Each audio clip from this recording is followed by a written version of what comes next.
Olá, bem-vindos a mais um vídeo do canal do Pastor Ricardo de Oliveira, esse que vos fala. É uma grande honra, um grande prazer você estar aqui ouvindo a palavra de Deus por meio deste simples servo do Senhor que está aqui, mas que tem um comprometimento com as Sagradas Escrituras. E eu gostaria hoje de ler para nós aqui no livro do Apocalipse, que é o último livro da Bíblia. Você que não está aqui muito acostumado com o manuseio da palavra de Deus, mas faz parte aí do nosso canal, né? Que está inscrito e gosta de ouvir as palavras aqui que nós temos trazido. É o último livro da Bíblia, tá? O Apocalipse. Isso em qualquer Bíblia, seja na Bíblia cristã, protestante ou cristã católica, ok? No capítulo de número 1 e o versículo de número 18 está dizendo assim: E o que vive, fui morto, mas eis aqui estou vivo para todo o sempre. Amém. E tenho as chaves da morte e do inferno. Ok? Então está aqui uma apresentação da pessoa do Senhor Jesus Cristo a João. João estava exilado lá na ilha de Patmos.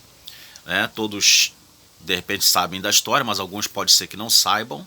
João, o apóstolo João, autor do livro do Apocalipse, ainda que hajam alguns teólogos, principalmente liberais, que dizem que dizem não ter sido João o autor do Apocalipse. Mas há grandes evidências de que o autor, de fato, era o apóstolo João. A tradição cristã mais ortodoxa, mais forte, né? Quando a gente fala de ortodoxia, nós estamos falando de evidências fortes, tá?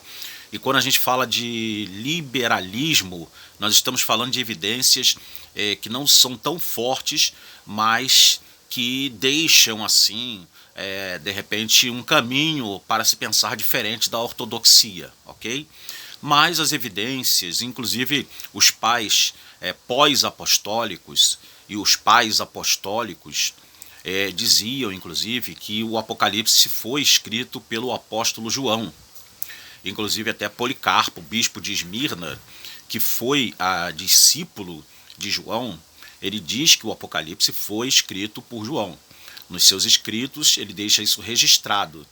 Não é? O Diatessaron, o Didaquê, que é o ensino dos 12 apóstolos, não é? É uma obra que inclusive está publicada no português, o Didaquê, também fala que foi o apóstolo João o autor do Apocalipse. Ok? Então isso é muito importante, muito interessante isso para todos nós, tá bom? Então aí Jesus, ele já tinha sido morto, crucificado, tinha sido já ressuscitado e já tinha sido assunto ao céu.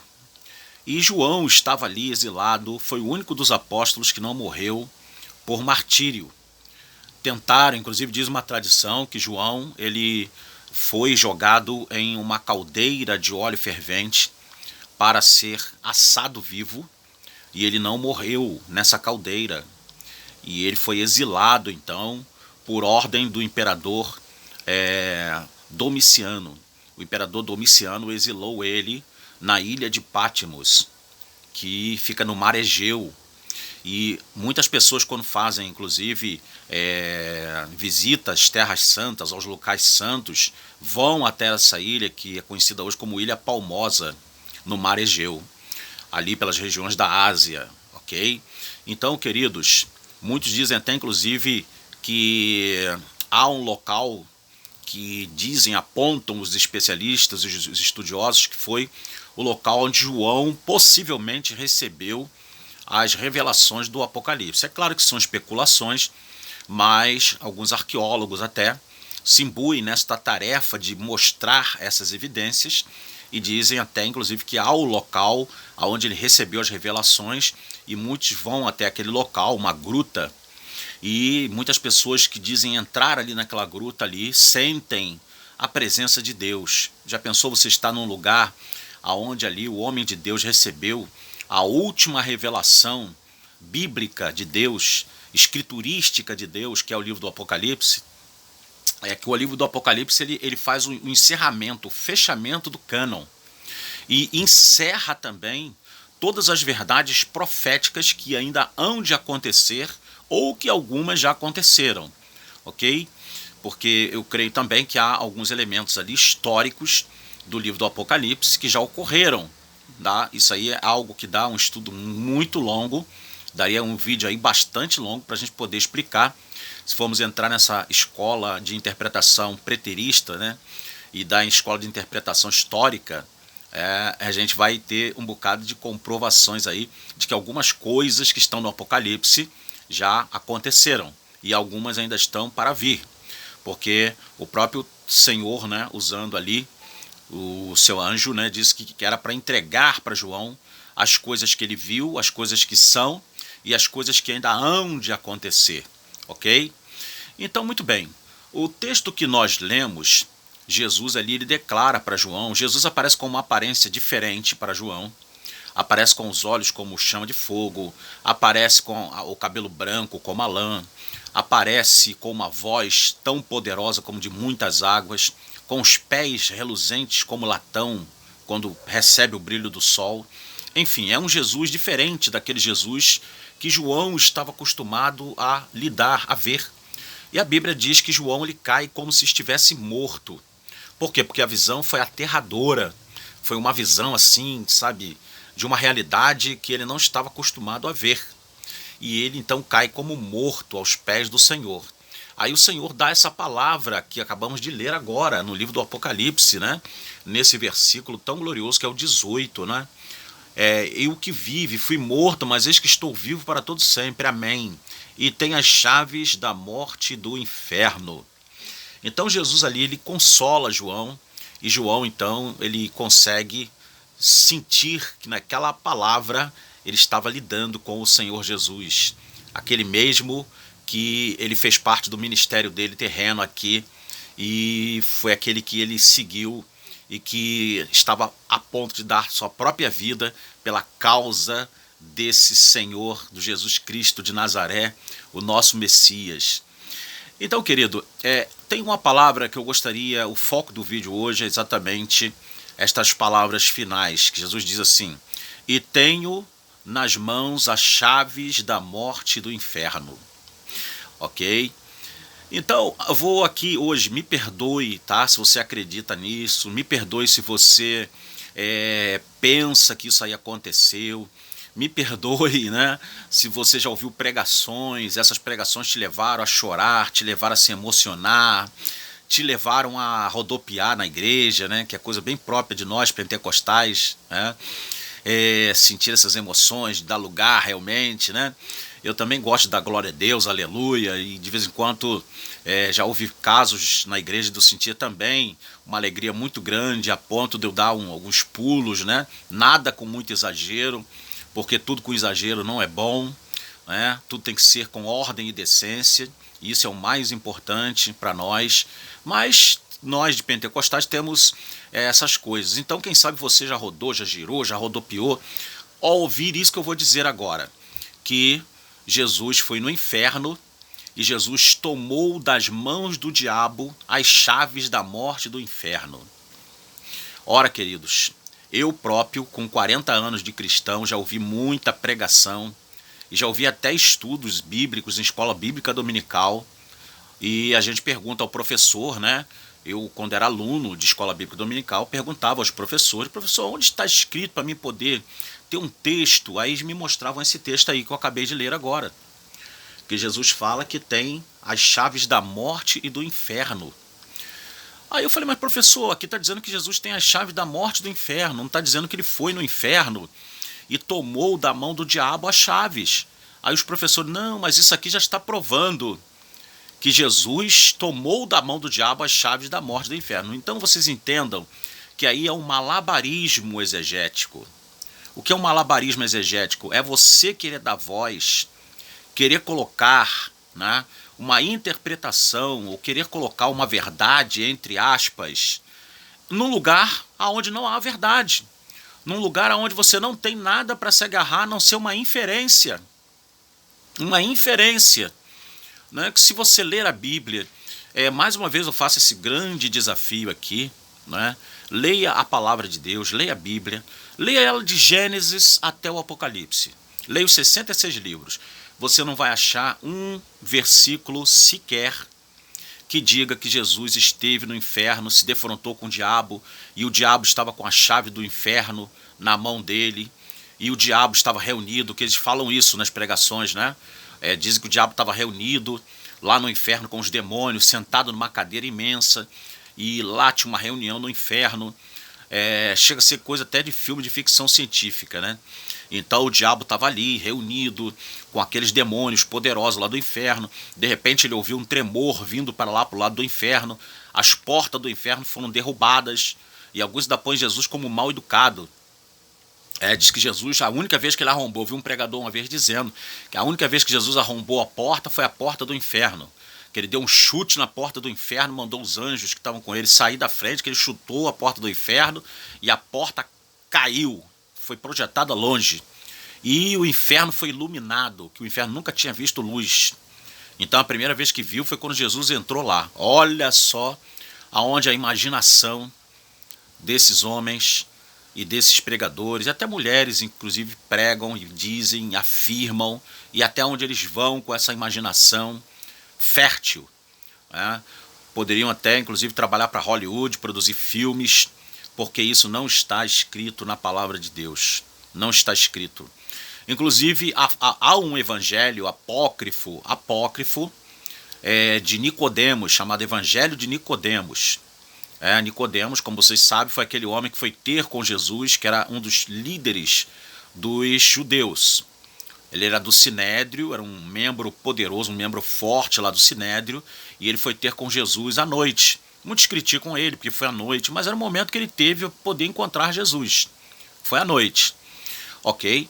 Então ele esteve lá com Jesus, e alguns dizem que há um evangelho que ele escreveu, mas isso daí é um evangelho apócrifo. Ou seja, um evangelho que não tem comprovação, com probabilidade de que tenha sido realmente Nicodemos quem tenha escrito. Tá? Não há assim dizendo por A mais B que tenha provas que foi Nicodemos. É um evangelho apócrifo, e nesse evangelho apócrifo há uma menção de que Jesus foi até o inferno, e lá chegando ele tomou do diabo a chave da morte do inferno e pisou na cabeça do diabo. Mas isso está no evangelho de Nicodemos.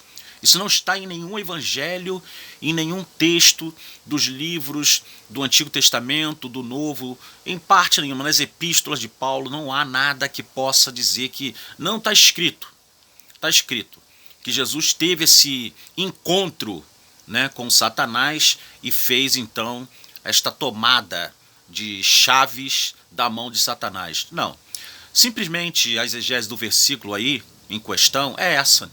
Jesus, ele ao morrer na cruz, ao ressuscitar, ele disse, eu sou a ressurreição e a vida. Lá no capítulo 11 do Evangelho de João, ele declara isso para Marta diante da morte de Lázaro, já antecipando o poder que ele tem sobre a morte. Ele disse, eu sou a ressurreição e a vida. Aquele que crê em mim, ainda que morra, viverá. Jesus está dizendo que ele tem poder sobre a morte. E ele tem também poder sobre o inferno, que no caso aqui em questão, a palavra aqui é uma palavra até latina, né? Inferno é uma palavra latina, se você não sabe. A palavra aqui é Hades, ou Hades, né? Para dar guturalidade no H, né? Aí, então, aqui temos essa palavra, que é o mundo invisível dos mortos. E isso é, latamente falando, assim, sinteticamente falando, o significado da palavra Hades, o mundo invisível dos mortos. Era como se entendia, na época, inclusive, este nome. Isso numa literatura e numa pesquisa lexical mais profunda, mais assim, primordial, você vai entender que era assim que se entendia. Né? Alguns falam que era o kever, né? O kever é a cova, ou seja, onde o corpo fica recolhido. Uns dizem que ali era o inferno. Mas, para quem é imortalista, caros, nós que somos imortalistas, eu particularmente sou, respeito imensamente quem não é, respeito imensamente aqueles que creem que a alma não sobrevive após a morte. Não estou aqui debatendo nem discutindo isso. O vídeo não é para esse fim. E o canal aqui também não é um canal para debates, é um canal para estudos bíblicos e reflexões, mas para aqueles que acreditam que a alma cessa de existir, que a cova é o Hades, né? Ok, é uma forma de pensar. As pessoas que têm essa noção também são pessoas que têm base bíblica para poder afirmar, e nós, o que mais importa é que somos unidos pela cruz de Cristo Jesus, nosso Senhor e Salvador. Isso não há questão. Essa questão é pacífica, não é? Essas questões doutrinárias em que se cria tanta guerra, tanto debate, isso é supérfluo. É alguma coisa adiáspora, é alguma coisa que não tem tanto poder, tanta gravidade para nos separar do amor de Deus em Cristo Jesus, nosso Senhor. Então, meus amados, fica aí esse vídeo. Jesus não foi no inferno coisa nenhuma, no Hades coisa nenhuma, tomar da mão do diabo nenhuma chave, né? Ele não foi lá dar banda no diabo. Vi um pregador dizendo que Jesus deu uma banda em Satanás, que ele chegou lá, derrubou a porta, e ainda o diabo falou, quem está aí? Quando o diabo não aguentava, porque ele não gosta de ver luz, e ele viu a luz de Cristo, Jesus então pegou e deu uma banda nele, ele caiu por terra, depois de receber uma banda do Senhor Jesus. Então, irmãos, fica aí derrubado esse mito evangélico, esse mito de dizer que Jesus esteve lá no inferno, no Hades, e fez toda essa arruaça, né, lá no inferno. Jesus não é Bruce Lee, Jesus não é lutador de MMA, de UFC, né? Jesus é o Cordeiro de Deus que tira o pecado do mundo. Jesus não usa de violência. É muito mal interpretada também aquela passagem em que Jesus expulsa os vendedores do templo. Muita gente diz que Jesus ali estava bravo. Você tem que saber que ali foi o cumprimento de uma profecia, e ali Jesus pega o azorrague, né, ou um chicote, e ele expulsa. Ainda vou fazer um vídeo aqui explicando essa purificação do templo, ok? Aí está um tema para pauta nossa, para a gente poder trazer aqui para o canal, ok? Para você entender como foi aquela purificação, o que ela significou ali, ok? E se Jesus foi ali violento, se ele deu soco em alguém, porque eu já vi gente pregando isso, ensinando que Jesus também teve seu momento de raiva, de ira, e Jesus ali socou todo mundo, bateu em todo mundo, até Jesus ficou bravo, e com isso querem esses tais pegar ensejo para poder dar margem à sua natureza, muitas vezes de violência, e muitas vezes diz assim, olha, eu sou convertido, mas o meu braço não é convertido, a minha mão não é convertida, se eu tiver que revidar, se eu tiver que bater, eu vou fazer, eu vou bater. Então, isso aí é muito triste, né? Essa interpretação aí, voltada apenas para um versículo da Bíblia, em que Jesus ali está cumprindo as profecias, dizendo que o zelo da casa do Senhor iria consumi-lo. Então cumpriu-se ali a profecia na purificação do templo, porque estavam fazendo da casa do Senhor uma casa de ladrões e de salteadores, como o próprio Cristo falou. E a casa do Senhor é para ser chamada de casa de oração. Então, queridos, vamos fazer ainda um vídeo sobre esse tema, ok? Mas no tema de hoje, no vídeo de hoje, fica aí essa verdade para você meditar, ok? Jesus não foi lá tomar chave de nada do diabo. Não tem esse tipo de texto, esse tipo de versículo, não há escrito em lugar algum da Bíblia. Quando Jesus fala que tem a chave da morte e do inferno, Jesus está dizendo apenas que ele tem o poder, tanto sobre a morte como sobre o Hades. Aquele que crê nele, ainda que esteja morto, viverá, seja por meio de uma vida pós-morte, ou seja por meio da ressurreição do corpo, enquanto o corpo descansa no pó. Ok? Então é isso que Jesus está dizendo nesse texto, do livro do Apocalipse, ali nesse texto que acabamos de ler agora. Então, sem invencionices, sem nenhum tipo assim de querer dizer que isso é isso, não. Ou querer colocar alguma coisa a mais no texto. Essa é a verdade nua e crua desse texto que acabamos de ler, que é muito profundo, muito maravilhoso. É mais uma declaração da soberania do nosso Salvador, Jesus, o Cristo, mostrando que ele é um Senhor que tem poder para fazer coisas muito grandes na tua vida, na minha vida, na nossa vida. Ele é maravilhoso, digno de ser glorificado, de ser louvado, de ser adorado. Então adore ele, siga ele, esteja com ele, né? Não fique apenas ao longe, fique bem perto dele, seguindo ele, estando aonde ele estiver. Então que Deus te abençoe poderosamente. Não deixe de dar aí o seu like, tá bom? Se você está gostando das mensagens, se esse canal está te abençoando, algumas pessoas me mandam um zap dizendo que o canal está abençoando a vida delas. Então, se o canal está abençoando a vida delas, quando você recebe alguma coisa boa, o que você quer? Você quer passar para alguém. Então, dos 100 e poucos membros que o canal já tem, se cada um passar o contato ou fizer alguém da família, né, fizesse no bom sentido, não é obrigar não, tá? É falar assim, ó, se inscreve nesse canal aqui, vai ser bênção para você. O nosso canal vai crescer. Aí os que forem inscrevendo-se, vão passando para outros. Então cada pessoa, eu conto contigo nesse projeto de Deus, ok? Fazer nosso canal crescer. Deus vai te abençoar de uma forma poderosa. Eu não estou aqui pregando teologia da prosperidade, não. Eu estou falando da verdadeira bênção de Deus para a tua vida. Deus vai te abençoar, por quê? Porque você está ajudando um homem que acorda cedo, que trabalha, que rala, que pega condução igual a você, né? Um homem que anda de ônibus, que tem um carro antigo, de 1998, é o ano do meu carro. Enfim, é um homem que é igual a você, que não tem luxos, que não tem uma vida abastada, que luta com muita dificuldade para trazer o pão de cada dia para casa, e você vai estar ajudando a propagar esse canal desse homem que vos fala aqui, Pastor Ricardo de Oliveira, ok? Então dá aí o teu joinha, né, teu like, sempre clica lá naquele papo firme, né? Aí você clicando ali é porque você gostou, comenta aí, sabe, deixa aí uma palavra, sabe, comenta no nosso vídeo, né? Fala alguma coisa, olha, esse vídeo foi uma benção para minha vida, eu vou passar ele para outras pessoas, e faz isso, né? E fala com pessoas para se inscreverem no nosso canal, ok? Ore por mim, participe e divulgue. Fazendo assim, nós iremos chegar a muitos lugares aonde eu jamais irei um dia poder pisar, ou jamais um dia, quem sabe, eu pensei em pisar nesses lugares. A nossa imagem, a nossa voz vai chegar por meio de você, que vai nos ajudar nessa grande empreitada, ok? Então que Deus abençoe, que te guarde, tenha uma vida cheia da presença de Deus. Graça e paz, Shalom Ahim.